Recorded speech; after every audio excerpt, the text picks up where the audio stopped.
विषय है कर्मों की घुई गति।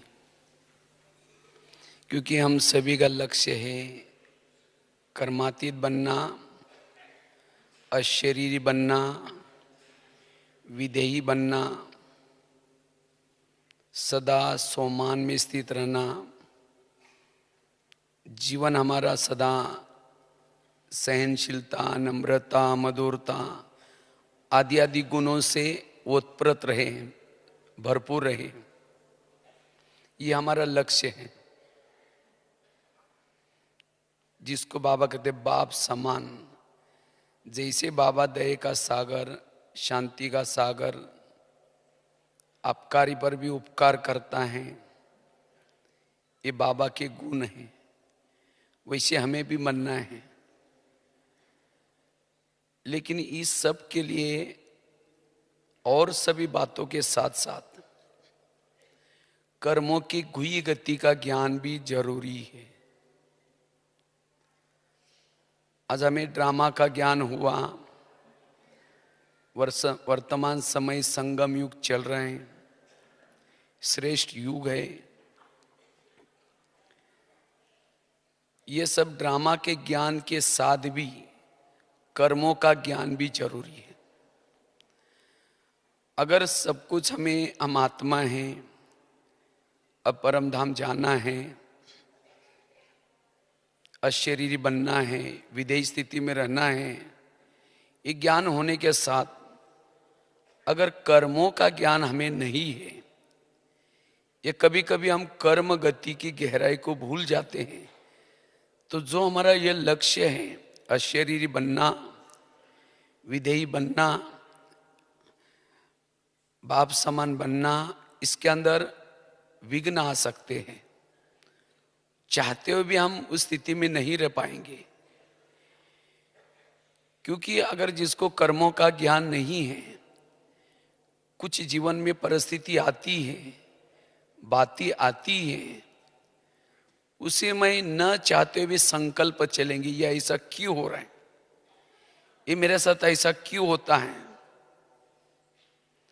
और जो इस क्यों और क्या के क्वेश्चन में लग जाता है, वो अशरीरी स्थिति में नहीं रह सकता, विधेयी स्थिति में नहीं रह सकता, वो लाइट हाउस माइट हाउस नहीं बन सकता, वो फरिश्ता नहीं बन सकता। इसलिए इस कर्मों की घुई गति का ज्ञान भी होना जरूरी है। ड्रामा के ज्ञान के साथ साथ अगर कर्मों का ज्ञान नहीं है, तो भी हमारे क्वेश्चंस चलेंगे, प्रॉब्लम्स आएंगे। इसलिए कर्मों की घुई गति का ज्ञान, इसकी गहराई जरूरी है। क्योंकि इससे ही कर्मों के घुई गति का ज्ञान जिसको प्राप्त होता है, वही अपने कर्मों को अच्छा बनाता है। वास्तव में ये ज्ञान एक थ्योरी है, और उस थ्योरी को 1 घंटे का जो ज्ञान हम सुनते हैं, तो सारा दिन उसको कर्मों में कितना लाते हैं वो महत्व का है। अगर हमारे क्वेश्चंस है, निगेटिव विचार हैं, तो जो हमारे दैवी गुण होना चाहिए, जो हमारे अंदर सहन शक्ति होना चाहिए, जिस सोमान में हम टिकना चाहिए, नहीं टिक पाएंगे। इसलिए कर्मों की घुई गति का ज्ञान बड़ा जरूरी है। इससे हम निश्चिंत रह सकेंगे, सदा खुश रह सकेंगे, निडर रह सकेंगे, निर्भय रह सकेंगे, सदा अपने भ्रुकुटी के आसन पर बैठ सकेंगे। अगर कर्मों में कुछ प्रॉब्लम्स हैं, ऐसी आत्मा अपने सोमानों में टिक नहीं सकती, अपने भ्रुकुटी के आसन पर नहीं टिक सकती, वो लाइट माइट नहीं रह सकती। उसके जीवन में क्वेश्चन ही क्वेश्चंस, उसके मन में संकल्प ही संकल्प चलते रहेंगे। फिर संकल्प चलने से उसे परचिंतन के रूप में वृत्ति के रूप में, दृष्टि के रूप में, व्यवहार के रूप में उभार आते रहेंगे। इसलिए इस कर्मों के गुह्य गति को समझना जरूरी है। और जिन्होंने, वैसे तो हम जो भी संगम युग में कर्म करते हैं उसका ही इतिहास बन जाता है, शास्त्र बन जाते हैं, उसका ही सब कुछ गायन हो जाता है। इसीलिए ब्राह्मणों के तो कर्म बहुत ऊंचे चाहिए। अगर हमने कर्म तो किया लेकिन उसकी गुह्यता नहीं समझेंगे तो उसके फुल मार्क नहीं मिलते हैं।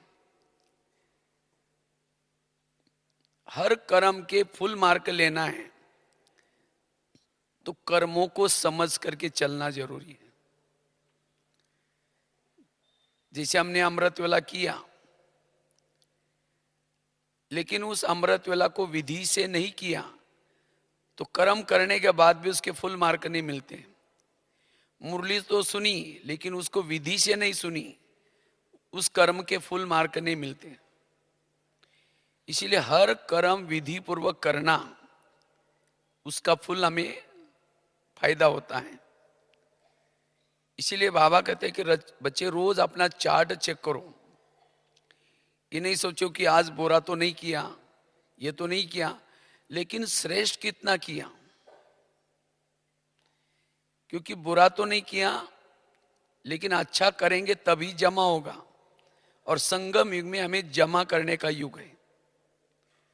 और जितना हम यहां जमा करते हैं उतना हमारा पद होता है।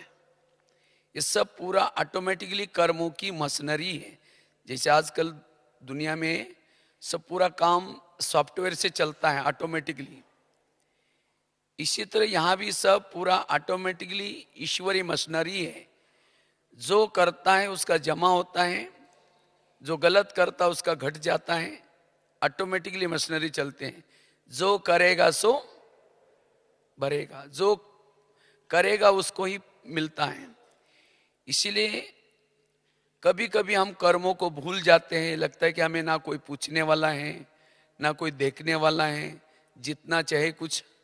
लेकिन नहीं, हमें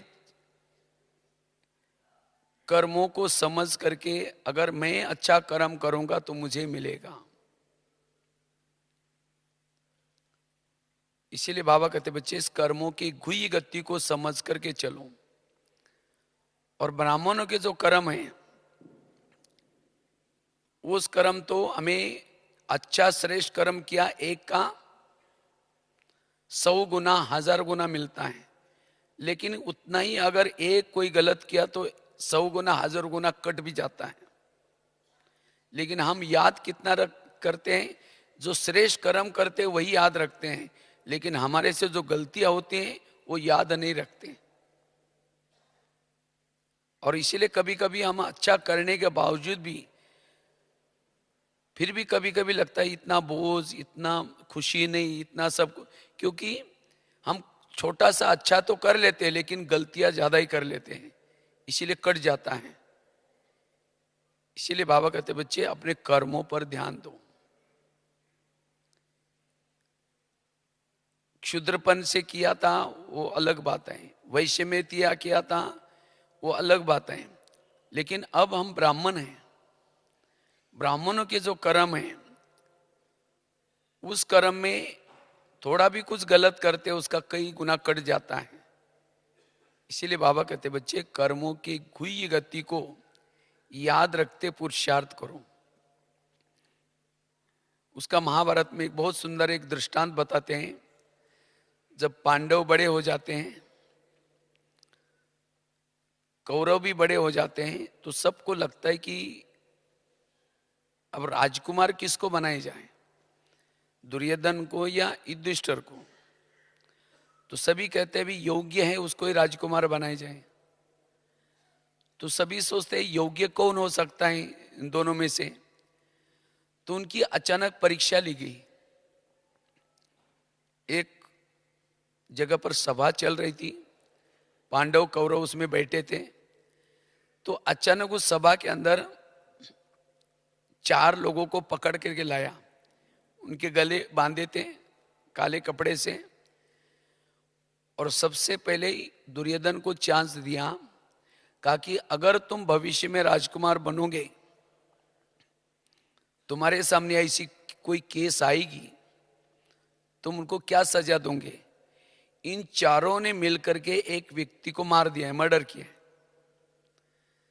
तो दुर्योधन उठता है जोश से, कहता है इसने मर्डर किया, इन चारों को भी क्या करो, गले काट दो, मर्डर का बदला मर्डर। तो कहा कि अच्छा ठीक है बैठो। फिर वही प्रश्न युधिष्ठिर को पूछा गया, कहा कि अगर तुम्हारे सामने, समझो तुम राजकुमार बनोगे और तुम्हारे सामने कोई ऐसा केस आएगी, तुम क्या सजा दोगे? तो वो गंभीर हो जाता है, कहता है मैं इनकी जाति पूछना चाहता हूं। तो शकुनी उठ करके कहता है जाति से क्या मतलब है? तो सभी लोग कहते हैं मतलब है, तब तक पूछा होगा। कहा कि इसमें से एक शूद्र है, दूसरा वैश्य है, तीसरा क्षत्रिय है, चौथा इसमें ब्राह्मण है। कहते हैं इसमें जो क्षुद्र है उसको 2 साल की सजा दो, ये भी मर्डर करने में शामिल था। और इसमें जो वैश्य है उसको 4 साल की सजा दो, और इसमें जो क्षत्रिय है उसको 6 साल की सजा दो। और कहा कि इसमें जो ब्राह्मण है उसको क्या सजा देना है मैं नहीं कहूंगा, या आचार्य द्रोण बाजू में बैठे वो बताएंगे। ब्राह्मण है, ज्ञानी है, समझदार है, तो भी ऐसे कर्मों में वो शामिल था। तो कहने का मतलब हम क्षुद्र थे, गलतियां की माफ हो सकती है। वैश्य में की थी वो भी थोड़ी माफ हो सकती है, क्षत्रिय में की थी माफ हो सकती है। लेकिन अगर ब्राह्मण बन करके हम गलतियां करते हैं, दूसरों को देख करके, अपने ही संस्कार के वश होकर के, कोई ना कोई बहाना मार करके, नहीं ये तो चल सकता है, ये तो हो जाता है, और ऐसी कर्मों की सजा बन जाती है। और तब जाकर के कभी हमारी खुशी गायब हो जाती है, न चाहते हुए भी योग नहीं लगता, फिर कहते बाबा की मदद नहीं मिलती। लेकिन हम भूल जाते हैं कि हमारे कभी कर्म भी गलत हो रहे। इसीलिए ब्राह्मण बनने के बाद हमें अटेंशन देना है, क्योंकि अब हम ज्ञानी हैं, समझदार हैं। इसीलिए बाबा कहते बच्चे कर्मों की घुई गति बड़ी निराली है, इसको समझ करके कर्म करो। समझो कोई अगर कोई डिमांड करता है, मुझे कुछ सेवा के लिए इतना पैसा चाहिए, तो बाबा क्या करता है, किसी को टच करता है, कहता है मैं तुमको इतना गुना दूंगा, तुम दे दो। अच्छा उसने तो दिया, उस व्यक्ति की डिमांड पूरी की, लेकिन उस व्यक्ति ने उस पैसे को कैसा यूज किया? अगर उसका दुरुपयोग किया, स्वयं के लिए यूज किया, स्वार्थ के लिए यूज किया, क्योंकि बाबा को उस आत्मा को रिटर्न देना है। तुम जिसने डिमांड की उसको कई गुना करके देना पड़ेगा बाबा को, अन्यथा जिसने डिमांड की उसको क्या हो गया, उसके ऊपर बोझ चढ़ गया। इसीलिए बाबा कहते बच्चे कर्म गति को समझो। एक बार की बात है, मम्मा साकार में थी, तो मामा एक दिन सबके साथ भोजन कर रही थी। तो भोजन करते करते अचानक क्या हुआ, उन्होंने अपनी कटोरी उठा करके बाजू में पीछे रख दी। तो बाजू वाली बहन बोल रही थी क्या हुआ मम्मा? तो कहा कि अब चुप रहो, बाद में बताऊंगी। तो बाद में भोजन खाने के बाद फिर पूछा क्या बात आई, अपनी कटोरी, कहा कि उसके अंदर कीड़ा था। कहा कि उसी समय क्यों नहीं बोला? तो मम्मा ने कहा कि अगर मैं कहती हूँ कीड़ा है तो सभी लोग क्या करते, अपनी दाल को फेंक देते। अगर सभी दाल फेंक देते तो सबका बोझ भी, क्योंकि मेरे कटोरी में कीड़ा था, सबके कटोरी में कीड़ा तो नहीं था, वो सबका बोझ भी, यज्ञ का इतना वेस्ट किया। कितनी कर्मों की गुई गति है। इसीलिए बाबा कहते बच्चे, हम जो भी कुछ करते हैं उसका हिसाब किताब रहता है। और इसीलिए जितना कर्मों को समझ करके जो कर्म करता है, श्रेष्ठ कर्म करता है, उतना ऊंचा पद प्राप्त करता है। तो सारा दिन में चेक करना है मैंने कितना जमा किया। अब कईयों को क्या लगता है, हम तो बीके तो बन गए, इसी संगठन के साथ जुड़ गए तो सतयुग में तो पहुंच ही जाएंगे। अब जैसे यहां से रिटर्न जर्नी कर रहे हैं आप, एक ही बस में जा रहे हैं, लेकिन जब ट्रेन आती है स्टेशन पर, कोई जनरल में जाता है, कोई स्लीपर में जाता है, कोई फर्स्ट क्लास में जाता है, कोई एसी थर्ड तीसरे में भी जाता है, क्योंकि जिसके पास जैसे पैसा है उन्होंने। तो इसी तरह भले हम यहाँ संगठन में क्लास कर रहे हैं, लेकिन जिन्होंने जितना पुण्य जमा किया है, जिन्होंने कुछ जमा किया है, उस अनुसार कोई फर्स्ट क्लास में जाएगा, कोई जनरल में जाएगा, कोई। कईयों को लगता है कि हम यहाँ आए, संगठन में जुड़ गए तो हमें सब कुछ तो मिलेगा, लेकिन नहीं। बाबा ने इस संगम युग में हमें जमा करने के लिए ये यज्ञ रचा है। इस यज्ञ में जो जैसे सेवा करता है, जो जमा करता है, उतना उसको मिलता है। जिसने तन से खूब सेवा की उसका तन तंदुरुस्त होगा। जिन्होंने कोई साधन लगाए सेवा में, तो इसीलिए हमें जैसे भविष्य में बनना है वैसे हमें क्या करना है, सेवा करना है। क्योंकि जैसे कर्म करते वैसा हमें मिलेगा। एक बार की बात है, एक बहुत ही शादी से पहले बहुत दान पुण्य करते, लेकिन जब उसकी शादी होती है दान पुण्य नहीं करती, क्योंकि वो सेठ जी के घर में रहती है, उसकी शादी हुई थी। तो एक दिन उनका बहुत बड़ा महल था, वो सब बाहर बैठे थे, इतने में एक सन्यासी आया, उसको भिक्षा मांगता है, मुझे थोड़ी भिक्षा दो। उसको लगता है मैं, उसने क्या किया, वो जब भिक्षा मांगी तो वो खुद कहते हैं मैं बासी खाती हूँ और भूखी सोती हूँ, तुमको कहाँ से दूं। तो उसी समय वो सन्यासी को तो जब बोला तो उस समय सास को तो गुस्सा आया, लेकिन सन्यासी था इसलिए कुछ नहीं बोला। फिर दोबारा कहा कि मुझे थोड़े भिक्षा दो। दोबारा वो बहू कहते कि सुना नहीं तुमने, तो वो तो चला गया। सास ने उठ करके बहू को 2 थप्पड़ लगा दी। कहते तुमने तो मेरा नाम खराब किया, कब तुमको बासी खिलाया।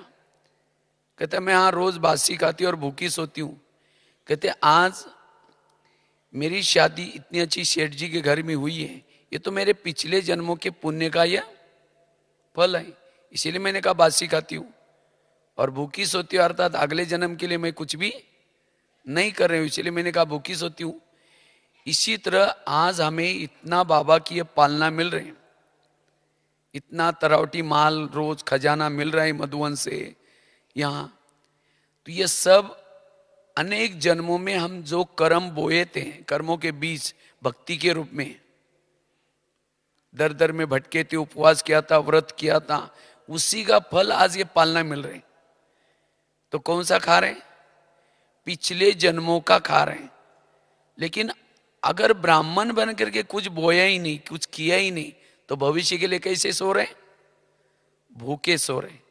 इसीलिए हमें रोज कुछ ना कुछ पॉजिटिव कर्म कितने किए ये चेक करना है, क्योंकि कर्मों का भी एक गणित है। अगर कोई मन में निगेटिव विचार आया माइनस, अगर उसी निगेटिव विचार को कर्मों में लाया तो डिवाइड हो जाता है।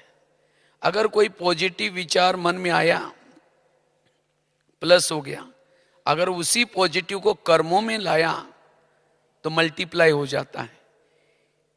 इसीलिए हमें सदा मल्टीप्लाई करते रहना है, प्लस करते रहना है, लेकिन माइनस और डिवाइड नहीं करना है। और इस कर्मों को समझ करके सारा दिन जो अपना कर्म करता है, मनसा वाचा कर्मणा, हमारे पास तो बहुत सारे खजाने हैं, उस खजानों को हम सेवा में लगा करके संगम युग में भरपूर बन सकते हैं। इसीलिए बाबा कहते बच्चे कर्म गति को समझो। लेकिन कभी ब्राह्मण बनने के बाद कोई ऐसी घटनाएं आती है, बातें आते हैं, कई कई तो कहते हैं हम ओम शांति में जाते हैं, लोग भी आपको कहेंगे ये ओम शांति में जाते हैं, ब्रह्मा कुमारी में जाते हैं, तो भी इनके घर में प्रॉब्लम क्यों है, तो भी समस्या क्यों है। ओम शांति में आते, बाबा के पास आते, कब से आ रहे हैं? 2-3 साल से, 10-12 साल से, 15-20 साल से, लेकिन पिछले जन्मों में थे बाबा के ज्ञान में, और उसी समय जो कर्म किए वो तो छुमंतर हो गए।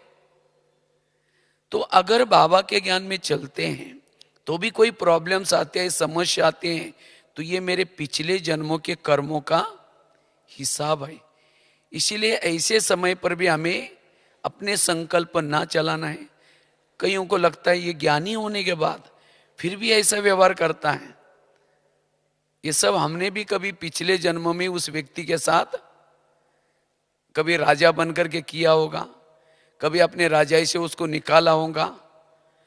तो इस गुई गति की बातों को न समझने से तो फिर हम क्या करते हैं, ये ऐसा क्यों होता है, ये वंडरफुल ऐसा होता है, ऐसे हमारे कई संकल्प चलते हैं। संकल्प कभी बोल के रूप में भी आते हैं, अंदर के निगेटिव के रूप में भी आते हैं, और निगेटिव रूप में आने से फिर भावनाएं बदल जाती है उन व्यक्तियों के प्रति। इसीलिए इस गुई गति के राज को जो समझेगा, ऐसे विपरीत परिस्थिति में भी उसका मन स्थिर रहेगा, वो खुश रहेगा, वो अपकारी पर भी क्या कर सकता है, उपकार करके, खुशी में रह करके, सहनशील बन करके, नम्रचित होकर के चल सकता है। नहीं तो कई कई ऐसी बातें देख करके संगठन से किनारा कर लेते हैं, कोई तो रूठ भी जाते हैं। बाबा कहते ना, मेरे कुछ अच्छे अच्छे बच्चे यहां से चले गए, अच्छे थे, गए, उन्होंने इस कर्मों की गुई गति को नहीं समझा, आपस में टकराव हो गए, चले गए। घाटा किसका हुआ? अपना ही हुआ। इसीलिए बाबा कहते बच्चे, अगर ब्राह्मण बनने के बाद भी कोई ऐसी बातें आती भी है, इस कर्म गति को समझ करके चलना है। क्योंकि वर्तमान समय हमारे जीवन के जो भी प्रॉब्लम्स हैं, हमारे जीवन की जो भी समस्या है, ये अतीत में किए हुए कर्मों का ये नतीजा है। क्योंकि कभी कभी कोई फल तुरंत आता है, कोई पेड़ों को कोई फल बहुत देरी से लगता है, लेकिन फल तो जरूर, बीज उगता जरूर है। इसीलिए हमने भी जो 63 जन्मों से जो भी कुछ कर्म रूपी बीज डाले हैं, वो वर्तमान, और ये तो हमारा लास्ट का जन्म है। आगे चल करके ऐसी ऐसी वंडरफुल बातें आएंगी, चाहे शरीर के रूप में आएंगी, आपस के स्वभाव संस्कार के रूप में आएंगी, प्रकृति के रूप में आएंगी। तो जिन्होंने इस कर्म की गुई गति को समझा है, ऐसे परिस्थिति में वो कैसे रहेंगे? अचल अडोल रह सकेंगे। ऐसे परिस्थिति में भी वो हल्के रह सकेंगे, लाइट रह सकेंगे। अन्यथा जब ऐसे क्वेश्चन हम करते हैं तो कभी कभी, बाबा ने संडे की मुरली चलाई ना, संकल्प हमारा बहुत बड़ा खजाना है, इस संकल्प की खजानों को बचाओ, पॉजिटिव सोचो। लेकिन कभी कभी कर्मों को न समझने से हम क्या होते हैं, निगेटिव में चले जाते हैं, और इसीलिए हमारा खजाना वेस्ट जाता है। इसीलिए उसको समझना जरूरी है। कर्मों को चुक्त करने के बाबा ने 3 तरीके रखे हैं। एक है, जितना योग करते हैं, तपस्या करते हैं, अगर कुछ हमारे उल्टे सुल्टे कर्म हो भी गए हैं तो चुक्त हो जाते हैं। अगर ये नहीं करते, योग तपस्या नहीं करते, तो प्रकृति के साथ अगर हमारे गलत कर्म है तो प्रकृति के तरफ से विघन आएंगे, हमें उसको सहन करना है। लोगों के साथ हमारे कोई गलत कर्म है तो उनके तरफ से बातें आएंगी, उसको सहन करना है। सहन करने से भी चुक तो होते हैं, लेकिन उस समय हम बाबा को कहते हैं बाबा ये क्या हो रहा है, मेरे साथ ऐसा हो रहा है, तो बाबा को दया आते हैं। बाबा क्या करता है, वो कैंसल कर लेता है। कैंसल किया मतलब कोई खत्म नहीं हुए। फिर धर्मराज की पुरी में विनाश क्यों रखा है? विनाश है हमारे हिसाब किताब पूर्ण चुक्त करने के लिए। तो जिन्होंने योग बल से चुक्त किया, विनाश के समय उसके कोई हिसाब किताब नहीं होंगे। इसीलिए बाबा कहते बच्चे इस कर्म गति को समझो। मैंने पता नहीं कोई किताब बहुत दिन से पहले कभी एक छोटा सा पढ़ा था, शायद अपने ही विद्यालय का बना हुआ है। उसमें एक घटना मैंने पढ़ी थी, उसमें मुझे बहुत कई बातें स्पष्ट हो गई। उसमें कर्मों की घुई गति की एक बात थी। एक बॉम्बे के एक छोटे से बच्चे की एक कहानी थी। एक छोटा सा बच्चा था बॉम्बे में, अपनी माँ के साथ रहता था। तो एक बार वो सवेरे सवेरे माँ के साथ, वो मजदूरी का काम करते थे, झोपड़पट्टी में रहते थे। सवेरे सवेरे कोई वो जा रहे थे काम पर, इतने में उस बच्चे ने देखा सामने गुब्बारे वाला चल जा रहा था।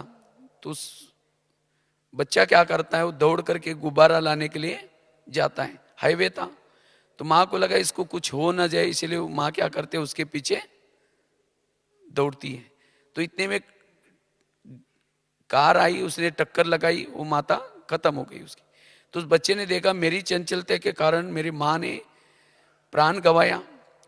तो आकर के वो भगवान को कहता है भगवान, एक तो आपने मुझे गरीब बनाया, मेरा बाप तो पहले लेके गए आप, उसका बाप नहीं था। और कहते मेरे माँ को भी लेके गए। तो बहुत रोता है करता है, फिर बाद में 3-4 दिन वो खाना भी नहीं खाता, भगवान के ऊपर दोष लगाता है। आखिर 3-4 दिन के बाद झोपड़ी से बाहर आया तो एक व्यक्ति उसको मिला, कहता है तुम मेरे पास आओ, मेरा एक चाय का लारी है, तुम काम करना वहां। तो लेकिन वो डांटता है बहुत उस छोटे बच्चों को। एक दिन ग्लास टूट गया तो बहुत डांटा उसको। उसके बाद उसको बहुत, जब ऐसी कोई बातें आती तो भगवान के ऊपर दोष लगाता है, कहते भगवान आपने मुझे कैसा भाग्य बनाया, देखो मेरे को ऐसा रोज डांटी मिलती है। आखिर उसने वो छोड़ दिया और दूसरा खुद का एक चाय का लारी चालू कर दी। तो चाय की लारी चालू गई, उस समय उसकी शादी भी हो गई, तो उसको पत्नी भी मिली, वो भी झगड़ालू थी। तो एक दिन वो आ रहा था तो किसी ने उसकी झोपड़पट्टी भी ले ली, कहते तुम्हारे माँ को दिया था, तुम यहाँ से चले जाओ। तो और फिर भगवान को कहता है भगवान देखो मेरा जीवन में दुखी दुख। तो आखिर एक दिन वो चाय बेच रहा था, इतने में 10-12 लोग आए और वो लोग आकर के उसको चाय मांगा, चाय दिया, चाय पी के जाने लगे। जब जाने लगे तो उन्होंने उसको बहुत पिटाई की, उस बच्चे की पिटाई करके सामान भी बिखौर करके चले गए। तो कुछ समय के बाद उसको होश आया, जैसा कि वैसा घर में गया। उसको लगा पत्नी तो कुछ सहयोग करेगी, लेकिन पत्नी ने उसको और 2-4 शब्द बोल दिया। तो उसी समय वो दुखी होकर के क्या करता है, वो खिड़की से ऊपर देखता है आकाश में। तो ऊपर देख करके कहते भगवान मेरा जीवन जहां भी जाता हूं मुझे ये सब प्रॉब्लम्स आ रहे क्या, ऐसे ऐसे करके नींद लग गई।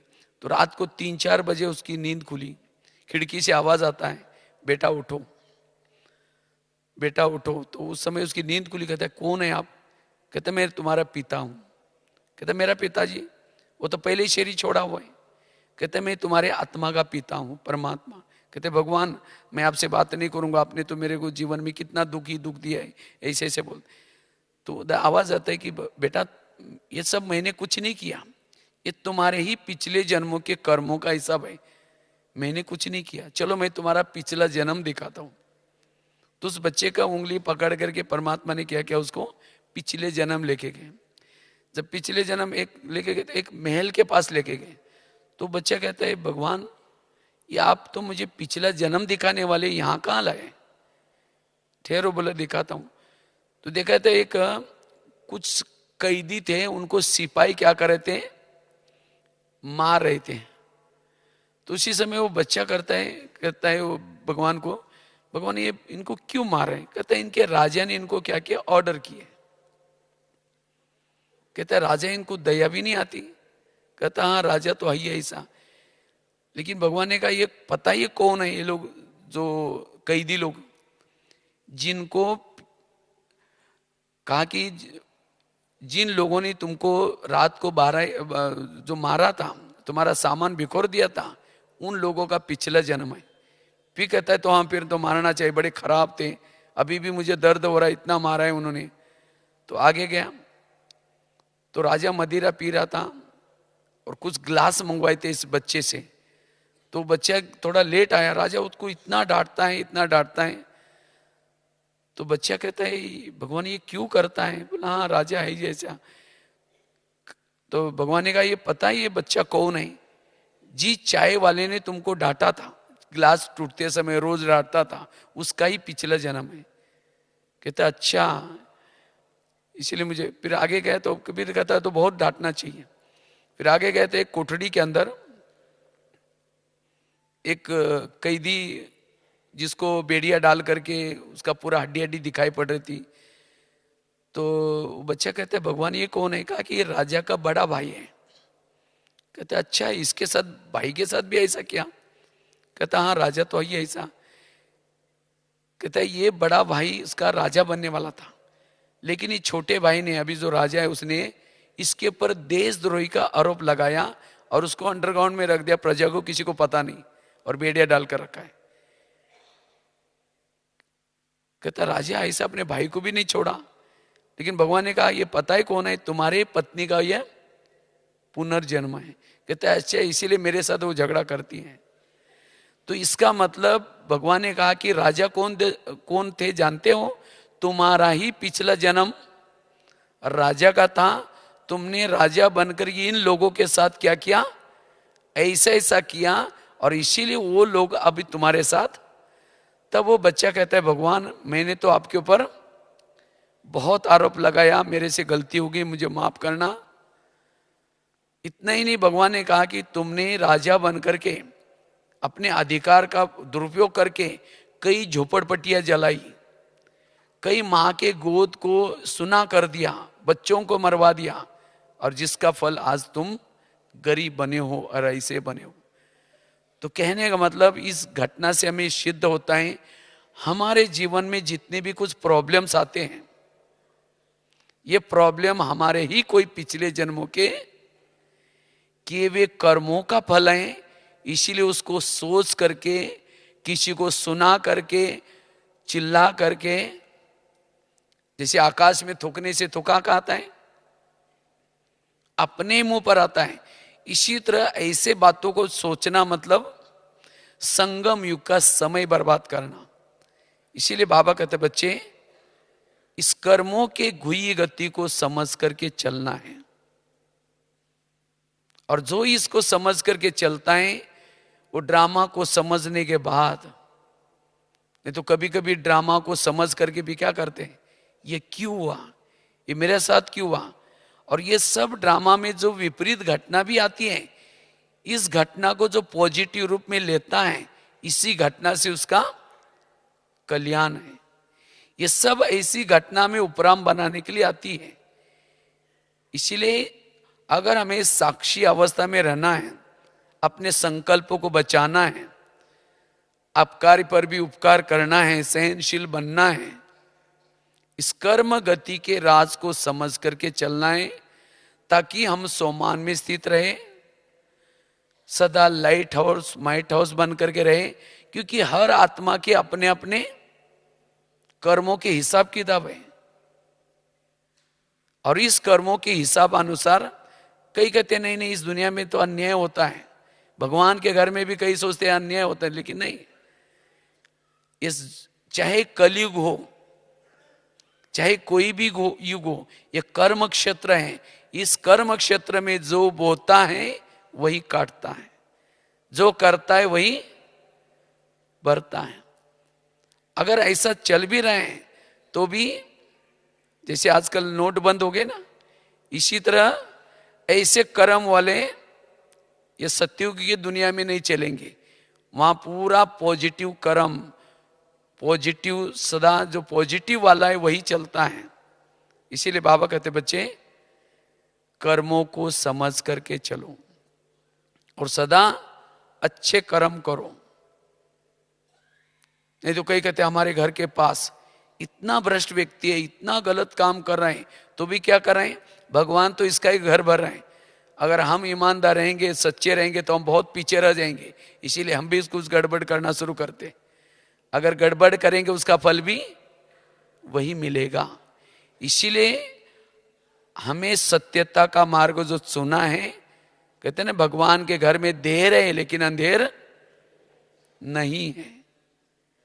इसीलिए हमारे आसपास के जो लोग हैं, चाहे बच्चे हैं, चाहे कोई सास है, चाहे कोई पति है, ये सब पिछले जन्मों के कर्मों को चुक्त करने वाले लोग हैं। कोई हमको देने के लिए है, कोई हमारे से, हमारा और कोई संबंध नहीं है, पिछले जन्मों का लेने देने का संबंध है। और जिसका लेने देने का पूरा हो जाएगा वो चला जाएगा। ये तो कभी कभी हम कहते हैं देखो ये ऐसा करता है, मैं कितना इसके साथ ये करती हूँ, कहते मैं इसको कभी दुआ नहीं दे सकती, इसने मेरे लिए क्या क्या किया है। और ये सब ऐसी बातें फिर हमारे वृत्ति को निगेटिव बनाती हैं, हमारे भावनाओं को निगेटिव बनाती हैं, दिल में उस व्यक्ति के प्रति निगेटिव बातें रहती हैं। बाबा तो कहते बच्चे एक व्यक्ति के प्रति भी अंदर निगेटिव है तो भ्रुकुटी आसन पर बैठने में थोड़ा सा हलचल हो जाएगा, संकल्प विकल्प चलना शुरू हो जाए। आजकल बाबा कहते ना अव्यक्त स्थिति या मन की एकाग्रता, मन का मौन, वो रखने के लिए ये कर्मों की घुई गति की बात भी हमें बहुत मदद करेगी। नहीं तो कई तो योग में बैठ जाते हैं, अगर कर्मों की घुई गति की बात याद नहीं है, सारा दिन में कुछ ऊपर नीचे हुआ है, जब योग में बैठेंगे शुरू करेंगे मैं आत्मा हूं, शांत स्वरूप हूं, फिर कहेंगे उन्होंने मेरे साथ ऐसा क्यों किया, फिर कहेंगे ठीक है मैं आत्मा हूं, फिर कहेंगे 15 दिन पहले भी तो किया था, फिर कहेंगे ठीक है मैं आत्मा हूं, फिर कहेंगे सबके बीच में क्यों किया। वो कहां योग लगेगा। लाल लाइट चल रहा है, गीत बज रहा है, सब कुछ कर रहे हैं, लेकिन योग नहीं लगेगा। इसीलिए इस कर्म गति को समझ करके आज सवेरे उठो, आज पता नहीं किसके किसके मेरे साथ हिसाब किताब है, वो आएंगे, मुझे हिसाब किताब चुक्त करना है। समझो चलते चलते किसी ने गाली दी तो क्या समझो, अच्छा इसका भी बहुत दिन का बाकी था, पूरा हो गया। हाँ? क्यों, क्या के कोई क्वेश्चन ही नहीं आएंगे, मन सदा चुप रहेगा। ऐसी आत्मा के प्रति भी दुआएं निकलेगा, क्योंकि कर्मों का हिसाब किताब तुरंत मिलता है। इसलिए कहते हैं ना जैसा जो बोता है वैसा प्राप्त करता है। और एक मैं घटना आपको सुनाता हूं जो मैंने कई एक बार मैगजीन में भी लिखी थी।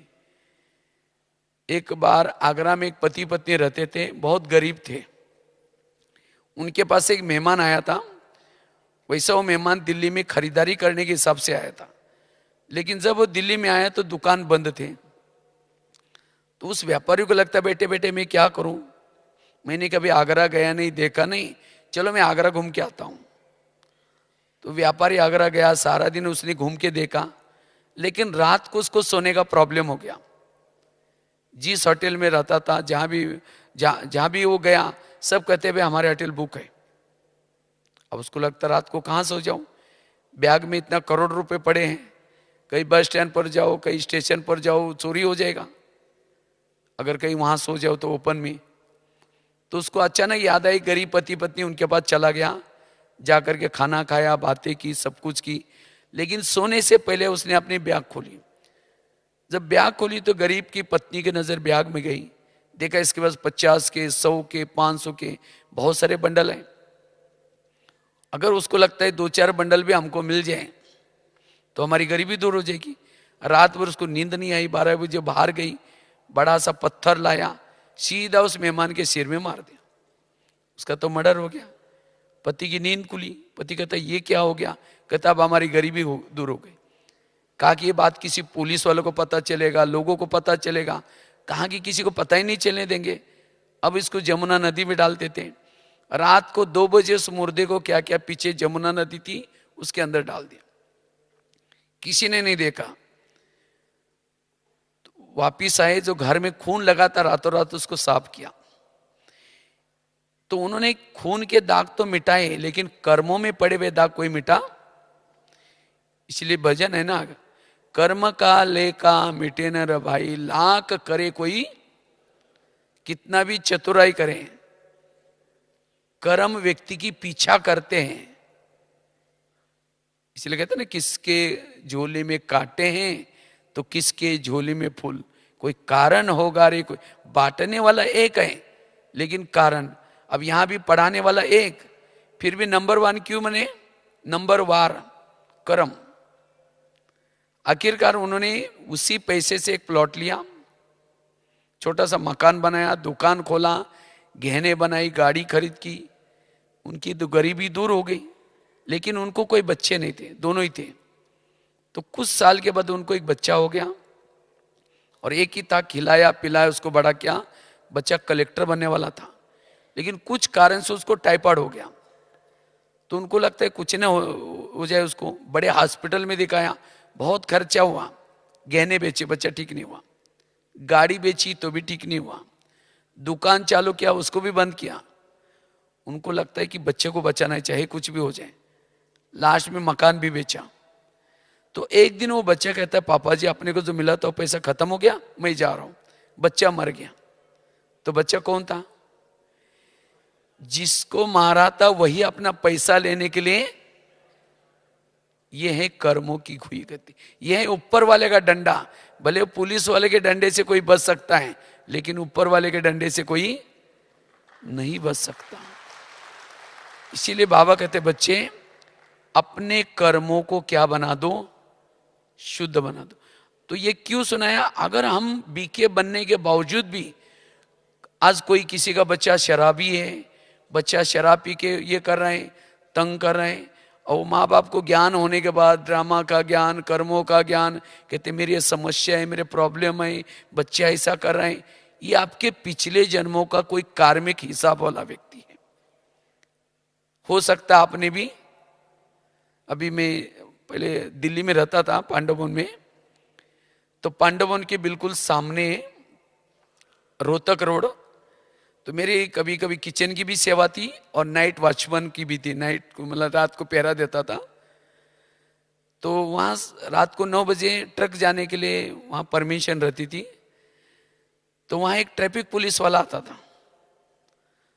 तो वो पानी पीने के लिए पांडववन में कभी आता था। तो मेरे से काफ़ी उसकी दोस्ती हो गई।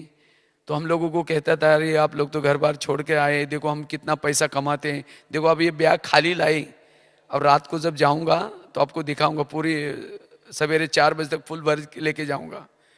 तो हमने कहते थे, सर आप जो आपको पेमेंट नहीं मिलता? कहता पेमेंट तो मिलता है, लेकिन क्या है, बच्चों को खिलाओ पिलाओ, अच्छा घरों में रखो, अच्छा तरफ उनको अच्छे कॉलेज में पढ़ाओ फीस दे करके, इसीलिए आगे का क्या भरोसा है। तो हमने रोज हमारे अच्छी चिटचाट चलती थी। हमने कहा लेकिन सर ये ठीक नहीं है। कहते बॉस को आधा दो और आधा हमारे पास रख देता हूं। तो रोज ऐसे ऐसे करते करते एक दिन क्या हुआ, जब वो आया, क्योंकि वो ट्रक को हाथ करता था, लोग उसको 500 के 100 के नोट पकड़ा लेते थे।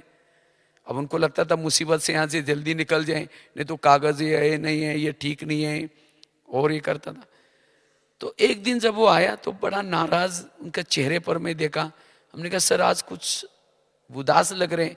कहते एक घटना हो गई। हमने कहा क्या हुआ? कहा कि मेरे बच्चे ने बहुत धोखा दे दिया। हमने कहा क्या हुआ? कहा कि एक ही बच्चा था, आईटी में पढ़ता था, और उसने शादी कर दी, मेरे को बिना पूछे किया, लव मैरिज किया। चलो कर लेता, लेकिन मेरा एटीएम में जितना पैसा था सब उड़ा के लेके गए। हमने कहा सर वो कमाया था कैसा? जैसा आया वैसा चला गया।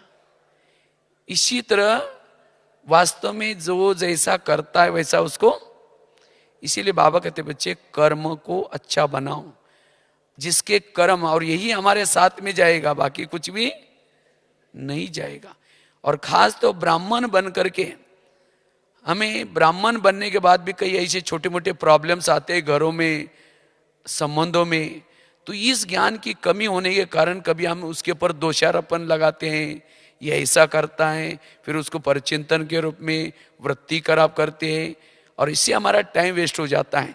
इसीलिए फिर हम जो बीजरू बनना चाहिए, जो शांति का अनुभव करना चाहिए, जो सोमान में टिकना चाहिए, नहीं टिक पाते। इसीलिए इस कर्मों के घुई गति को भी हमें क्या करना है, अच्छी तरह समझना है, और इसको कर्मों को चुक्त करने के लिए हमें एक्स्ट्रा तपस्या करनी है, साधना करनी है। साधना करना यही उसका इलाज है, किसी को सुनाने से इलाज नहीं होगा। अगर मेरे कर्म बहुत ये हैं तो साधना करो, और ऐसी बातों में भी हमें क्या करना है, हल्के बनना है, उपराम होकर के रहना है। और तब हम, क्योंकि अब समय बहुत कम है, अगर इन बातों में हमारा समय चला जाएगा तो हम पुरुषार्थ कब करेंगे। इससे हमारा मन भारी बन जाता है, बुद्धि असोच्च बन जाती है। अगर बुद्धि भारी बनेगी, मन भारी बनेगा, बुद्धि असोच्च बनेगी, तो फिर हम योगी कैसे बन सकेंगे। कर्मों की गुह्य गति का ज्ञान कमी के कारण कभी कभी हम कर्म योगी भी नहीं बन सकते, उस कर्मों की बातों को याद रखते हैं। आज दुनिया में इसका ज्ञान कमी है, जिसके कारण लोगों को तनाव पैदा होता है, टेंशन पैदा होता है, ये क्यों होता है, कैसे होता है। इसीलिए मेरा मन सदा चुप रहे, शांत रहे, इसीलिए कर्मों को समझना जरूरी। इसीलिए कहते हैं ना, जिसका पांव गरम, पेट नरम, दिमाग ठंडा, उस घर में कोई डॉक्टर है उसको मार दो डंडा। पांव गरम चाहिए, पेट नरम चाहिए, और दिमाग कब ठंडा रहेगा, जिसके सोच पॉजिटिव है, जिसके विचार कम चलते हैं। लेकिन अपने विचारों को कम चलाने के लिए इस कर्मों के घुई गति को समझना जरूरी है।